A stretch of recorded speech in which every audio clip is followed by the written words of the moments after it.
여러분 안녕하십니까? 최진봉의 보이는 라디오 최보라 수요일 순서 시작하도록 하겠습니다. 오늘은 민주당 최고위원에 도전하신 김민석 의원 모시고 그간의 사정들 또 현안 관련된 문제 얘기 나눠보도록 하겠습니다. 김 의원님 어서 오십시오. 안녕하세요. 반갑습니다. 예. 김 의원님 월요일 날 출마 기자회견 하셨잖아요. 네네. 그때 인상 깊게 들었던 단어가 민주당의 집권 플랜 본부장이 되겠다. 예. 어떤 의미입니까, 의원님? 집권 플랜 본부장. 그 민주당의 집권 준비를 책임지겠다 사실은 그런 이야기인데요. 예. 그거를 한마디로 해서 집권 플랜 본부장이라고 이야기한 거고 예. 지금 정권의 종식과 예. 그리고 민주당의 집권 이게 사실은 제일 큰 과제고 이번 전당대회 키워드가 하나로 뭐냐 하면 사실은 집권 준비 아니겠습니까? 예. 네.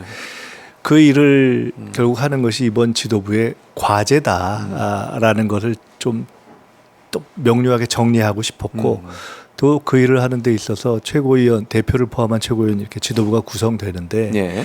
우리 지금 이재명 대표께서는 사실상 이제 대통령 후보로서의 준비를 해야 되는 것이고 예. 근데 지도부는 이 정권 종식을 향한 어떤 폭풍 같은 전국을 한편으로는 헤쳐서 싸워가면서 예. 또 한편으로는 집권 준비를 해야 되잖아요.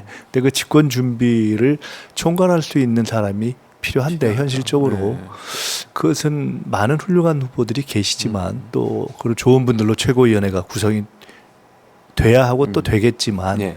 실제로 그 일을 해낼 수 있는 것은 사실은 제가 적임아니냐 저밖에 없지 않는가 제가 해야 된다 이런 책임감을 담아서 말씀드린 겁니다. 근데 김민석 의원님은 지난번에 총선 때도 상원실장을 하셨잖아요. 그러니까 그때의 경험이 결국은 대선에서도 충분히 발휘될 수 있는 그런 능력을 갖춘 분이다 이렇게 볼 수 있을 것 같습니다.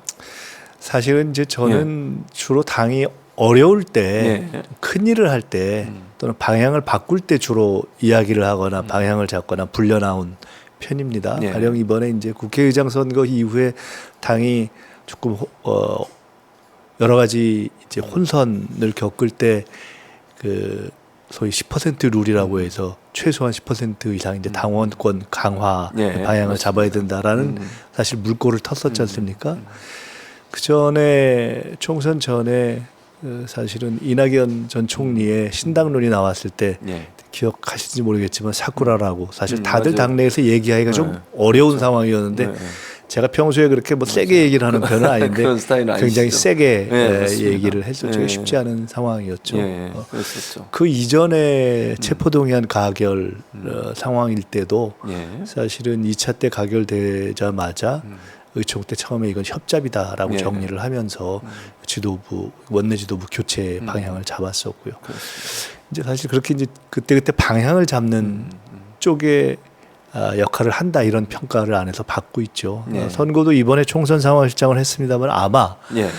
우리 당에 이제 이해찬 예를 들어 전 대표 같은 분 계시지만 예. 이제 현역은 아니시기 때문에 실제 현역 가운데는 총선, 대선, 지선을 중심부에서 가장 많이 치러보고 사실은 승리를 이끌어본 사람이라고 예.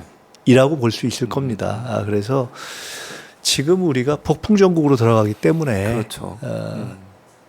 언제 정권이 무너질지 알 수 없고 또 그런 과정에서 집권 준비는 해야 하고 이 일을 하는데 제가 꼭 필요하겠다 그런 말씀을 해주시는 분들도 많고 예. 권유도 있고 예. 저도 고민하면서 저 개인만 생각하면 사실은 굉장히 이게 부담스러운 일입니다. 이게 제가 최고위원을 전에 했었고 예. 또 다 이런 것을 생각하는 것은 뭐 조금 외람됩니다만은 어쨌든 제가 나이가 아마 후보 중에 제일 많지는 않을 건데 중간에서 조금 위 정도 될 텐데 선수가 쌓이다 그렇죠. 보니까 예. 사실 쉽지 않죠. 그래서 그냥 마지막에 고민하다가 책임감으로 결심했습니다. 예. 잘 하셨다고 생각을 하고요. 현안 관련해서는 지금 현재 국회에서 네. 필리버스터가 진행이 되고 있습니다. 저게 네. 바로 이제 최혜병 특검법 관련해서 필리버스터를 하고 있는데 국민의힘이 이제 저런 방식을 통해서 어쨌든 지연을 해보려고 하는 모습인데 의원님 보실 때는 이제 국민의힘의 저런 어떤 태도랄까요? 최혜병 특검법 관련해서 대응하는 모습이랄까 어떻게 평가하십니까? 제가 사실은 이번에 이제 출마 선언도 예. 이번 주말쯤 조금 더 마지막쯤 할까 이런 생각을 사실 하고 있다가 예. 조금 당긴 이유가 있습니다. 그게 뭐냐면 국민의힘 전당대회하고 우리 당 전당대회를 비교하면서 예. 뭐 다극이다, 음. 일극이다, 예. 그리고 뭐 여럿이 뛴다. 그것이 마치 뭐 상당히 역동성이 있는 것처럼 이렇게 일종의 프레임이 잡히는 것을 보면서 아 이거 뭐 좀 문제가 있다. 결국 정치라는 게 본질은 국민의 뜻을 받드느냐 아니냐. 네, 맞습니다. 그게 본질 아니겠습니까? 그럼요. 이게 뭐 예를 들어 마이너리그 국민의 뜻하고 전혀 상관없는 여럿이 뛴다고 해서 그것이 좋은 전당대회도 아니고 네. 문제의 본질은 국민의 뜻과 부합하느냐 아니냐인데 지금 국민의힘이 윤석열 대통령이 총선 이후에 심판을 받고도 정신 못 차리고 있는데 네. 사실 지금 국민의힘 전당대회라는 게 더한 거잖아요. 그렇죠. 그러니까 윤석열 대통령하고 거리가 50번이나 100번을 갖고 싸우고 있고 네. 최혜병 특검에 대해서 네.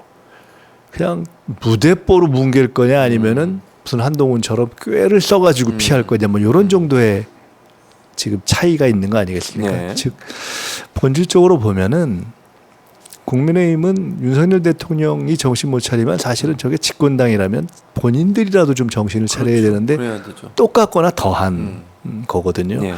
그래서 지금 저는 사실 조금 전에 예. 제가 이제 의석에 앉아 예, 있었는데 예. 필리버스터를 시작하기 직전까지도 필리버스터를 할 거라고 생각은 하고 있었지만은 예. 설마 필리버스터를 할까? 예. 왜냐하면 예. 저게 어차피 하루 하고 나면 그렇죠. 의결을 하게 되는 것이고 예. 종료되게 되죠. 저게 너무 궁색하잖아요. 그렇죠. 그리고 예. 저걸 해서 자기들한테 득될 게 뭐가 있겠어요. 이미 지난번 청문회를 통해서 예. 원래도 국민들이 그렇게 생각하고 있었지만 청문회를 통해서 박정원 대령의 이야기를 직접 듣고 전체 사람들이 이야기하는 걸 전체 보면서 갖고 있었던 심중이 예. 국민의 어떤 지혜와 판단, 직관 속에 아 이게 진실이구나 하는 쪽으로 정리가 돼버리고 있는 거 네. 아닙니까?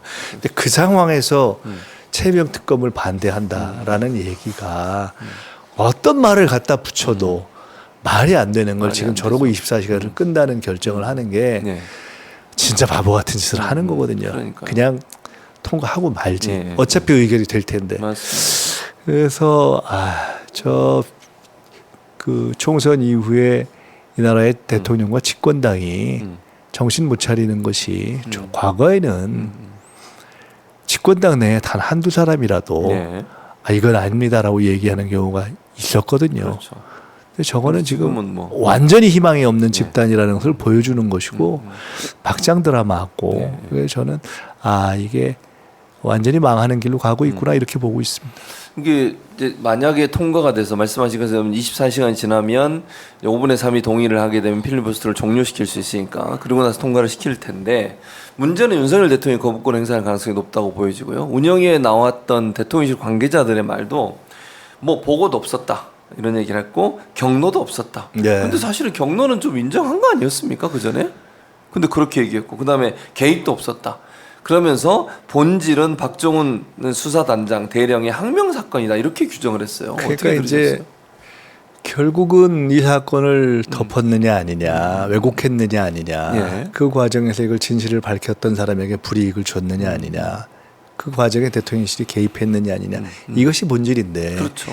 이게 양파 껍질 벗기듯이 지금 바뀌어지고 있는 거잖아요. 네. 처음에는 뭐 아예 오리발을 내밀다가 네. 그 일체의 가려가 없었다고 했다가 지금 이제 경로는 아니라고 했다가 그렇죠. 사실상 청문회를 거치고 어제 대정부 질문 등등을 보면은 간여 네. 그것이 직권 남용이냐 아니냐를 법적으로 따지는 문제만 빼놓고 네. 그냥 간여와 개입을 인정한 것이고 그 표현을 군 통수권이 행사됐다라는 그런 식으로 표현을 지금 썼죠. 뭉뚱거리면서 네, 네. 그냥 다 결국 이제 하다가 마지막에 배째라식으로 가고 있는 것이거든요. 그 문제는 흔히 이야기하는 우리가 지금 이제 탄핵 청원 서명이 진행되고 있습니다만은 100만 명이 넘었죠. 똑 떨어지는 명백한 법적 예. 어떤 사유 예. 우리가 흔히 트리거라고 이야기하는 예. 그것을만 나오지 않도록 막아내면 된다라는 생각으로 지금 버티는 거 아니겠습니까? 예. 그렇죠.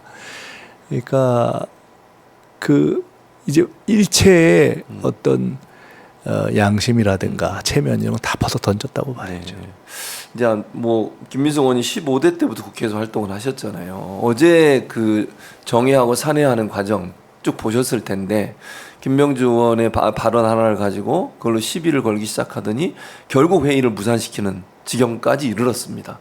오랫동안 국회 활동을 하셨지만 저렇게 고성이 오가는 경우도 있었지만 정의를 하고 산회를 해가지고 아예 대정부 질문 자체가 무산되게 만드는 이런 일이 좀 흔히 있었나요? 어떻습니까? 아니 이제 저 어제 케이스도 그렇고요. 네. 오늘 국방위 제가 네, 맞아요. 국방위에 속했는데 네. 국방위도 이제 아침에 원래 합의를 해가지고 열기로 했던 것을 국방위가 열렸다면은 아마 지금 최혜병 특검과 관련된 사안들이 조금 더 이렇게 더 심층 질의가 진행될 수 있었던 그런 상황일 텐데 네.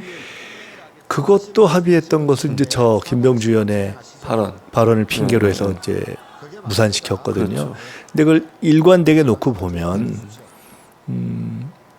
최혜병 특검과 관련된 어떤 조금이라도 더 진실이 드러나거나 그와 관련된 관계자들의 발언을 해서 국민들이 그거를 바라보게 되거나 또는 그 법안 통과에 필요한 시간을 조금이라도 더 지연시킬 수 있고 하여간 그런 거라면 모든 걸 다 하자는 딱 단 하나의 목표로 지금 되고 있어서 생기는 상황이다. 이렇게 볼 수 있어요. 참 답답하다는 생각이 들어요. 게다가 사실 어제 김병주 의원 발언이 그게 문제가 될 게 전혀 없는 거예요. 실제로 우리가 유감 표명을 불가피하게 하긴 했지만은 그 이유는 딱 하나 최혜병 특검법을 통과시켜야 되기 때문에 사실은 또 무산시킬 수 한 있으니까. 것이죠. 저게 어제 김병주 의원 발언에서 보면 그 국민의힘의 아마 대변인 논평이었던 것 같은데 맞아요. 거기에 한미일 동맹이라는 표현을 맞습니다. 쓴 거예요. 맞습니다. 이게 말이 안 되는 말이 안 짓을 되는 한 거죠. 겁니다. 일본과 이것을. 어떻게 동맹을 합니까? 말이 안 되는 짓을 한 것이고 당연히 그것을 지적한 건데 거기서 자기들도 참여 한미일 동맹에 대해서 그건 당연히 공당의 대변인이 얘기한 거 아닙니까? 그렇죠. 진짜로 사과를 해야 되는 거예요. 이건 정치 공방을 벗어나서. 근데 그냥 억지를 부린 거죠. 억지를 부린 거죠. 사실.